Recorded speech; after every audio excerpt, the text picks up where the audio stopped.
مزاحیہ مزاح کا پروگرام ہوا کرتا تھا، اس کا نام تھا 50-50۔ اس میں خاکے ہوتے تھے، 3 4 5 خاکے ہوتے تھے، اس میں 30 40 منٹ کا پروگرام ہوتا تھا۔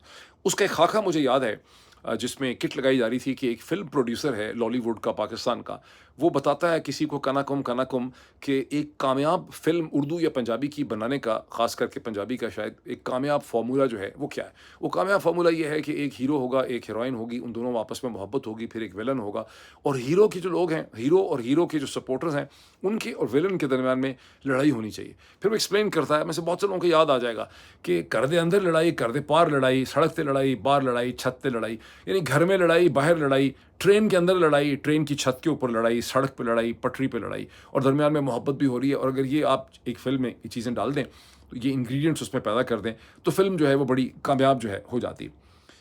جب سے میں نے ہوش سنبھالا ہے، یعنی جب ہوش نہیں سنبھالا وہ ایک بات ہے، جب سے ہوش سنبھالا ہے 4 5 سال کی عمر سے، اس کے بعد سے میں یہی دیکھ رہا ہوں کہ پاکستان اور پاکستان کا نظام جو ہے وہ کسی نہ کسی شکل میں جنگ ہی کر رہا ہے۔ یعنی ہمارے ہوش سنبھالنے سے پہلے ہم وہ فیز تو ختم ہی ہو چکا ہے جہاں ہم نے بنگالی جو اس ملک کی میجورٹی تھے، اکثریت تھے، وہ اس ملک کو ریاست کے خلاف ہو گئے، وہ ہندوستان سے مل گئے، انہوں نے ملک سے غداری کی، ہمیں ان کے خلاف آپریشن کرنے پڑے۔ لیکن لوگ کہتے ہیں کہ یہ آپریشنز کی تاریخ وہاں سے نہیں شروع ہوئی تھی، یہ تو 1947-48 میں ہم نے شروع کر دی۔ پہلے کشمیر میں تو چلے ہو ہی گیا ہمارے سے ہاتھ، لیکن 48 میں ہم نے بلوچستان میں کالات میں آپریشن کر دیا۔ پھر ہم 50s میں ہم نے چھوٹے چھوٹے آپریشن جو تھے فارمر ایسٹ پاکستان میں شروع کر دیے۔ 1960 کی دہائی میں ہم نے بلوچوں کی انسرجنسی کچلنے کے لیے پہلے وہاں پہ باقاعدہ آپریشن کیے۔ پھر 1971 کا تو بڑا ذکر ہو چکا ہے، لیکن 1971 کے بعد میں آپ کو یاد کرواؤں گا کہ 73-75 میں ہم نے ایک اور بہت بڑا آپریشن کیا بلوچستان کی، وہاں کی حکومت ختم کر دی، وہاں پر لوگ پہاڑوں پہ چڑھ گئے، وہ ہمارا آپریشن ہوا۔ ابھی یہ آپریشن کی انک خشک نہیں ہوئی تھی، اس کے معاملات سیٹل نہیں ہوئے تھے، تو تمام ہسٹوریکل جو اچھی کتابیں ہیں اس سے پتہ چلتا ہے کہ ہم نے پشاور کو سینٹر بنا دیا۔ سردار داؤد خان کی جو حکومت تھی افغانستان میں، سوویت سپورٹڈ، اس کے خلاف ہم انسرجنسی پیدا کر رہے تھے، اور گلبدن حکمت یار اور احمد شاہ مسعود اور اس طرح کے اور بھی بہت سے ایسٹس ہم نے وہاں پہ پالے ہوئے تھے۔ ہم ان کے دیہات کے اندر، مضافات کے اندر ایک انسرجنسی کو سپورٹ کر رہے تھے۔ پھر 1980 سے لے کے 1987 تک ہم نے ایک پوری جنگ کی سوویت آکوپیشن کے خلاف مغرب کے ساتھ مل کے، جس کو ہم نے جہاد کا نام دیا۔ اب یہ جنگ ٹھیک طرح سے ٹھنڈی ہوئی نہیں تھی، ابھی جنیوا ایکارڈ یا معاہدہ ہو رہا تھا۔ ہم نے اپرچونٹی دیکھی، اور ہم نے ہندوستانی پنجاب میں جہاں پہلے سے ہی ڈسٹربنس تھی، ہم نے وہاں پر سکھوں کو، ان کی ملیٹنسی کو سپورٹ کرنا شروع کر دیا۔ پھر اس کے بعد ہمیں مزید ہوشیاری آئی، اور جو ہمارے پاس ایسٹس اور جہادی تھے، ہم نے کہا ان کا کیا کریں۔ ہم نے انہیں کشمیر میں جہاں پہ ڈسٹربنس تھی، ہم نے ان کو وہاں ایک نیا جہاد کرنے کے لیے وہاں پہ ڈال دیا۔ یہ کہانی بڑی لمبی ہے۔ 9/11 کے بعد ہم نے دوبارہ جنگ شروع کر دی نہیں، 9/11 سے پہلے ہم نے وہ جو 1988 کے بعد جو افغانستان کے مجاہدین تھے، ہم مختلف دھڑوں کو سپورٹ کرتے رہے کابل کے کنٹرول کے لیے۔ پھر ہمیں سمجھ آئی کہ طالبان ہمارے کام کے ہوں گے، پھر ہم نے طالبان کے اوپر اپنا ہاتھ رکھ دیا۔ پھر طالبان نے ہماری مدد سے کابل پہ، ہرات اور تمام افغانستان پہ قبضہ کر لیا۔ پھر 9/11 کے بعد ہم امریکہ اور مغرب کے ساتھ مل گئے انہی طالبان کے خلاف۔ کچھ عرصے کے بعد امریکہ اور مغرب نے ہم پہ یہ الزام لگایا کہ ہم ڈبل گیمز کھیل رہے ہیں، ادھر حقیقت ہم طالبان کو سپورٹ کر رہے ہیں، اور اب وہی طالبان جب پاور میں آ گئے ہیں ساری دنیا کے بعد، تو اب ہم انہی طالبان کے خلاف دوبارہ جو سارا بیانیہ اور نیریٹو بنا رہے ہیں۔ پچھلے ہی دن جو دن ختم ہوا 22 تاریخ کو، پاکستان کے جو ایمبیسڈر ہیں اقوام متحدہ میں، منیر اکرم صاحب جو ہیں، انہوں نے وہاں پہ اقوام متحدہ سے یہ کہا ہے کہ افغانستان کو پرسویٹ کیا جائے، روکا جائے، بیکاز افغانستان کے اندر جو TTP اور بہت سے ایسے عناصر ہیں وہ پاکستان کے اوپر حملے کر رہے ہیں۔ میرا مطلب کہنے کا یہ ہے کہ پاکستان میں ہم نے جب سے آنکھ کھولی ہے، ہم نے صرف جنگ ہی دیکھی ہے، ہم نے کانفلکٹ ہی دیکھا ہے۔ اس کی وجہ یہ مجھے سمجھ آتی ہے کہ 1958 کے مارشل لا کے بعد پاکستانیوں کی جو سائیکی ہے، جو مائنڈ ہے، وہ ٹوٹلی ملٹرائز ہو چکا ہے۔ ہمارا جو سوچنے کا طریقہ صرف فوجی افسروں کا نہیں، ہمارے پولیس والوں کا، ہمارے ڈپٹی کمشنرز کا، ہم سب کا، صحافیوں کا، جرنلسٹ کا، ڈان اخبار کے ایڈیٹوریلز کا، جو سارے کے سارے ہم لوگ ہیں رپورٹرز، ہم سوچتے ہی ایک سپاہیانہ ذہن سے ہیں۔ لمبا پالو، تھلے لگا دو، گستاخ رسول کی ایک ہی سزا، سرتن سے جدا، سرتن سے جدا، اس کو چھتر لگائیں، الٹا لٹکا دیں، 2 چھتر پڑیں گے تو یہ ٹھیک ہو جائے گا، انہوں ننگا کر دو۔ اسی میں ہمیں پھر یہ بھی ہے کہ لوگوں کو برہنہ کر دو، لڑکیوں کو بھی مارو پیٹو، لڑکیوں کو بھی پتہ نہیں ریپ کر دو، یعنی پوری ایک تشدد کی جو پوری ایک سائیکالوجی ہماری بن چکی ہے۔ اور وہ جو کہتے ہیں نا کہ انگریزی میں کہ اگر آپ کے پاس ایک ہی ٹول ہے اور ہتھوڑا ہے، تو آپ کو جتنے بھی پرابلم نظر آتے ہیں، آپ کو لگتا ہے کہ وہ سارے کے سارے پرابلم جو ہیں وہ نیل ہیڈ میں۔ تو ہماری تھنکنگ یہ ہے کہ آپ نے جبر کر کے، خوف پیدا کر کے، اور اس کو تھوڑا سا ٹرانسلیٹ کر دیں تو دہشت پہ بچا کے ہم نے چیزوں کا حل جو ہے وہ نکالنا ہے۔ اب میں آ جاؤں اس لمبی لسٹ کے اوپر یہ تو میں نے آپ کو بتا ہی دیا کہ میرے بچپن سے آج تک میں نے صرف کانفلکٹ ہی دیکھا ہے پاکستان کے حوالے سے، اور ہر کانفلکٹ کے ساتھ ہم اس کو جسٹیفائی کرتے ہیں کہ یہ جنگ کر کے ہم اس میں سے کوئی بڑے بہتر نتائج نکال لیں گے۔ میں نے آپ کو تھوڑا سا اس کا پکچر پیش کر دیا۔ اب آ جائیں خیبر پختونخوا اور اسپیسیفکلی فاٹا کے حوالے سے۔ یہ لسٹ بڑی لمبی ہے اور یہ لسٹ بھی کمپلیٹ نہیں ہے۔ ہم نے پہلا تو ہم نے میرا خیال ہے کہ سب سے پہلے تو ہم نے 9/11 کے بعد فاٹا میں المیزان کے نام کا پہلا باقاعدہ آپریشن کیا۔ چھوٹے موٹے آپریشن اس سے پہلے بھی ہم کر رہے تھے۔ المیزان میرا خیال ہے وہ آپریشن ہے جس میں نیک محمد وزیر جو ہیں اس کو اور بہت سے لوگوں کو مارا گیا۔ اس کے بعد کی لسٹ بڑی لمبی ہے۔ ہم نے آپریشن ماؤنٹین وائپر جو ہے وہ شروع کیا 2007 میں کہیں سوات کے اندر، جس کا نام بعد میں بدل کے آپریشن راہ حق رکھ دیا گیا، پھر وہ کئی مہینے چلتا رہا۔ پھر ہم نے ایک اور آپریشن کیا جس کا نام آپریشن شیردل تھا، جو اگست 2008 میں ہم نے لانچ کیا۔ پھر ہم نے ایک آپریشن لانچ کیا بہت مشہور operation black thunder storm, Buner lower Dir کے اندر سوات میں شانگلہ کے ایریا میں، جہاں سے طالبان سے علاقے کو کلیئر کرنا تھا۔ اپریل 2009 سے کئی مہینے چلتا رہا، 1 1.5 2 سال یہ چلتا رہا۔ اس کے بعد ہمیں مزید ضرورت پڑی، ہم نے ایک آپریشن راہ نجات جون 2009 میں لانچ کیا، پھر وزیرستان میں۔ پھر اس سے ہمارا معاملہ نہیں ہوا، پھر ہم نے ایک آپریشن کوہ سفید جو ہے وہ کرم ایجنسی میں لانچ کیا 2011 میں۔ یہ سارے آپریشنز جو ہیں ان کے بعد ہمیں ایک اور آپریشن کرنا پڑ گیا۔ یعنی آپ دیکھیں آپریشن ہم مسلسل کرتے چلے جا رہے ہیں۔ وہ آئنسٹائن والی تھیری یاد رکھیں کہ جب ایک ہی آپ بار بار چیز کرتے ہیں، آپ کو خیال ہوتا ہے کہ اگلی دفعہ ہم یہ چیز کریں گے تو ریزلٹس ہمارے ڈفرینٹ ہوں گے، اور یہ پاگل پن کی ڈیفینیشن ہے اکارڈنگ ٹو آئنسٹائن۔ پھر ہمیں آپریشن ضرب عضب، تو کسی کو ایسا نہیں ہوگا جو اس کو بھول گیا ہو کہ ہم نے دسمبر میں فیصلہ کیا 23 دسمبر 2014 کو after the army public school tragedy, اور اگلے 1.5 2 سال یہ آپریشن ضرب عضب جو ہے وہ چلتا رہا۔ پھر اس کے بعد ایک آپریشن رد الفساد ہے جو لوگوں کو بھول گیا ہے، جو جنرل باجوہ صاحب نے جس کا انیشیشن کیا۔ اور اس کے بارے میں ملٹری کے اپنے اندر کا جو میس کا جوک ہے وہ یہ کہ یہ ایک ISPR کا آپریشن تھا، بیکاز جنرل باجوہ کو یہ محسوس ہوتا تھا کہ جنرل عاصم باجوہ جو ہیں انہوں نے بہت پاپولر بنا دیا، راحیل شریف کا بہت بڑا انہوں نے امیج بنا دیا، اور راحیل شریف کو اتنے بڑے کمانڈر ان چیف نہیں تھے، لیکن چونکہ راحیل شریف کا قد بہت بڑا کر دیا گیا ISPR کے پروپیگنڈے کے ذریعے، تو جنرل باجوہ کو یہ مشورہ دیا گیا کہ آپ بھی ایک آپریشن کا آغاز کر دیں۔ انہوں نے آپریشن رد الفساد کیا، جو بنیادی طور پہ فوج سے زیادہ ISPR کا آپریشن تھا، اور ISPR اس کے حوالے سے خبریں جو ہے وہ دیتی رہتی تھی۔ اب آپریشن رد الفساد کی انگریزی میں ٹرانسلیشن دیکھیں تو وہ یہ بنتی ہے کہ this is an operation to eliminate all discord. ذرا نام دیکھیں، یعنی آپ نے تمام ڈسکارڈ اور جو جھگڑا ہے اس کو آپ نے ختم کرنا ہے۔ اگر ہم اتنے ہی کامیاب ہوئے ہوتے ان سیریز آف آپریشنز میں تو اس وقت ہم ایک عزم استحکام کے لیے یہ ساری جو ہم کہہ رہے ہیں کہ ساری ہم نیشنل اینڈ پروونشل اور ڈپلومیٹک ایفرٹس اور میڈیا اور لیگل اینڈ لیجسلیٹو کر کے ایک نیا آپریشن لانچ کرنے لگے، اس کی ہمیں ضرورت نہ ہوتی۔ آئی ہوپ کہ آپ میں سے بہت سے لوگ انڈرسٹینڈ کر سکیں گے کہ میں یہ کیا کہہ رہا ہوں۔ میں کوئی خلاف بات نہیں کر رہا، میں ان بیچاروں کی مدد کرنے کے لیے آئیڈیاز جنریٹ کرتا ہوں، لیکن یہ اور بات ہے کہ ان کے دماغ ہی ٹیڑھے فٹ ہوئے ہیں تو ان کو کوئی بات جو ہے وہ سمجھ نہیں آتی۔ اب ہم نے یہ عزم استحکام لانچ کر دیا ہے، یہ کہہ کے، اور آزاد کشمیر کو ہم نے FC کے حوالے کر دیا، یہ کہہ کے کہ ہم اور اس کا سارا الزام ہم نے چین پہ ڈال دیا۔ یہ پہلی جنگ ہوگی جو ہم چین کے کہنے کے اوپر کر رہے ہیں۔ اس سے پہلے جتنی بھی جنگیں ہم نے کی ہیں وہ ہم نے امریکہ اور مغرب کو خوش کرنے کے لیے ان کی خاطر کی ہیں، ٹھیک۔ یہ پہلی جنگ ہے جو ہم چین کے لیے کرنے چلیں، اور یہ بذات خود راسک اور پولیٹیکل انالیسس کہ ہم کس قسم کی لیوریجنگ کرنا چاہ رہے ہیں۔ اصل چیلنج کیا ہے جس کی وجہ سے، جس کے نام پہ یہ آپریشن کیا رہا ہے؟ چیلنج تو یہ ہے نا اسپیسیفک قسم کا کہ سی پیک جو ہے اور چائنیز انجینئرس کے اوپر حملے ہو رہے ہیں، جس کا ہم ایکسکیوز یوز کر رہے ہیں۔ لیکن سی پیک کیا چیز ہے؟ سی پیک کو بیلٹ اینڈ روڈ انیشیٹو جو چین نے 100 سے زیادہ ممالک میں جس کا آغاز کیا اکنامک انٹیگریشن کا، اس کا فلیگ شپ چین نے قرار دیا تھا۔ بیلٹ اینڈ روڈ انیشیٹو جو ہے وہ بیسکلی چین کی ایک گلوبل جیو اسٹریٹجی ہے۔ یہ کوئی جنگ نہیں ہے مغرب کے خلاف، لیکن اور یہ کوئی وار اسٹریٹجی نہیں ہے، لیکن پاکستان غالباً واحد کنٹری ہے، اور بھی ہیں ویسے ایسے لوگ، لیکن جتنا پاکستان میں اس کو گیم چینجر کر کے اس کا ڈھنڈورا پیٹا گیا وہ شاید دنیا میں کہیں اور نہیں پیٹا گیا۔ جب میں پاکستان میں تھا میں نے کئی دفعہ چائنیز انجینئرز اور وزٹنگ ڈگنیٹریز جو ہیں، یہ ڈپلومیٹس جو ہیں، انجینئرز نہیں، کمپنیز کے جو ہیڈز ہیں، جو ڈپلومیٹس ہیں، ان سے میں نے بات کی۔ ان میں سے کسی نے بھی کبھی سی پیک کے لیے گیم چینجر کا لفظ استعمال نہیں کیا۔ انہوں نے مجھے کہا کہ یہ اکنامک انٹیگریشن ہے، ہم اکنامکلی انٹیگریٹ کرنا چاہتے ہیں، ہم پاکستان کی مدد کرنا چاہتے ہیں، ہم دنیا میں یہ سب چیزیں کر رہے ہیں۔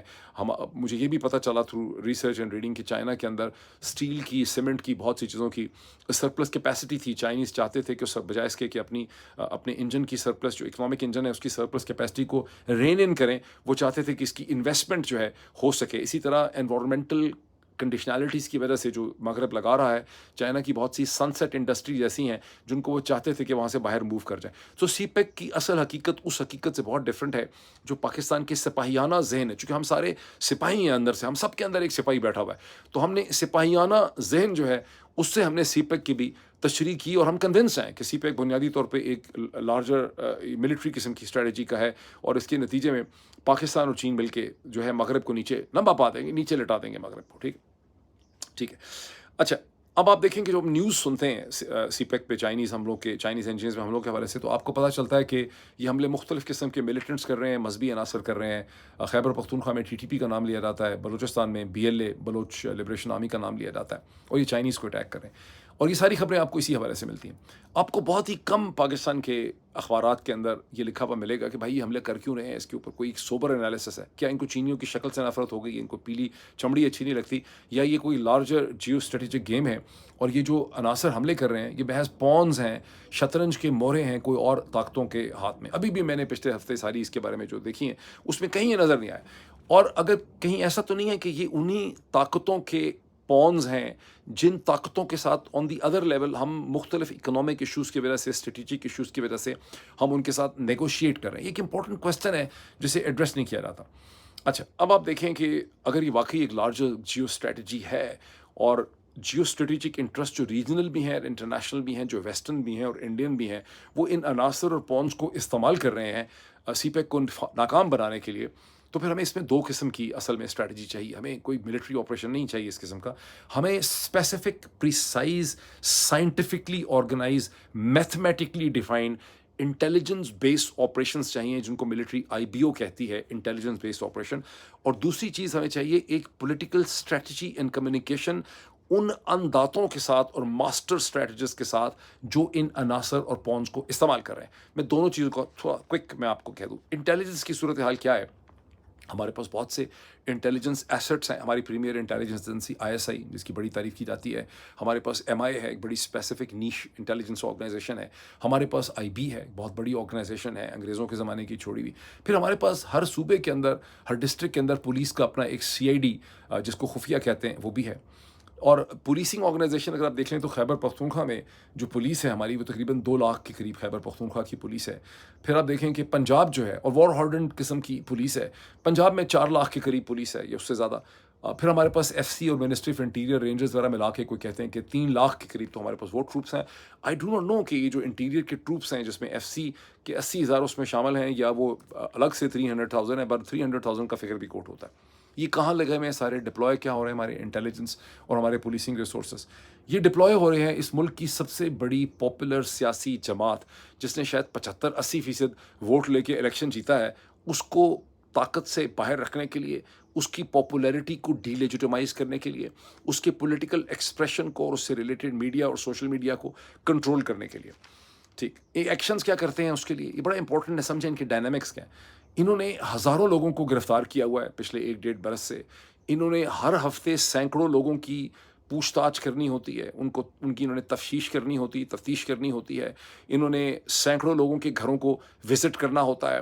انہوں نے ان کے رشتہ داروں کو ہراساں کرنا ہوتا ہے. انہوں نے ان کے کاروباروں کی خبر رکھنی ہوتی ہے. اور جب انہوں نے لوگوں کو اریسٹ کیا ہے تو ان کو پوری پاکستان کی، پنجاب اور خیبر پختونخوا کی، اسلام آباد کی پروسیکیوشن کو بھی انفلوئنس کرنا ہے، پولیس کو بھی کنٹرول کرنا ہے، ان کو عدالتوں کو، جوڈیشل فورا کو کنٹرول کرنا ہے، ان کو میجسٹریٹس کو بھی انگیج کرنا ہے، ان کو جو ATC کے جج ہیں ان کو بھی کنٹرول کرنا ہے، ان کو سیشن اور ڈسٹرکٹ ججز کو کنٹرول کرنا ہے. جو کنٹرول نہ ہو اس کو سرگودا کے جج کی طرح آپ نے اس کو ہراساں کرنا ہے، آپ نے اس کو ٹارگٹ کرنا ہے. آپ نے اسلام آباد ہائی کورٹ کے ججز کو بھی مینیج کرنا ہے. آپ نے لاہور ہائی کورٹ کے چیف جسٹس اور جسٹس شاہد کریم کو بھی ڈرا کے رکھنا ہے. اور اگر آپ کو چیف جسٹس بات نہ مانے تو پھر آپ نے اپنی ریسرچ کرنی ہے. ظاہر ہے اس کو بہت سے لوگوں نے کرنا ہے. آپ نے اس کی بیٹی کا کوئی پرانا کیس بھی نکالنا ہے، ٹریفک کا حادثہ ڈھونڈنا ہے، جج کی اور کوئی پراپرٹی کے ایشوز بھی ڈھونڈنے. یہ پروسیس ہے، آپ سمجھتے چلے جا رہے ہیں. تو آپ ذرا غور کیجئے کہ پاکستان کی جو ساری انٹیلیجنس ایسٹس ہیں جن کو بہت انٹیلیجنٹ کام کرنا تھا چائنیز انجینئرز اور سی پیک کو پروٹیکٹ کرنے کے لیے، وہ لاکھوں کی تعداد میں لگے ہوئے ہیں پاکستان کی پالیٹکس کو کنٹرول کرنے کے لیے.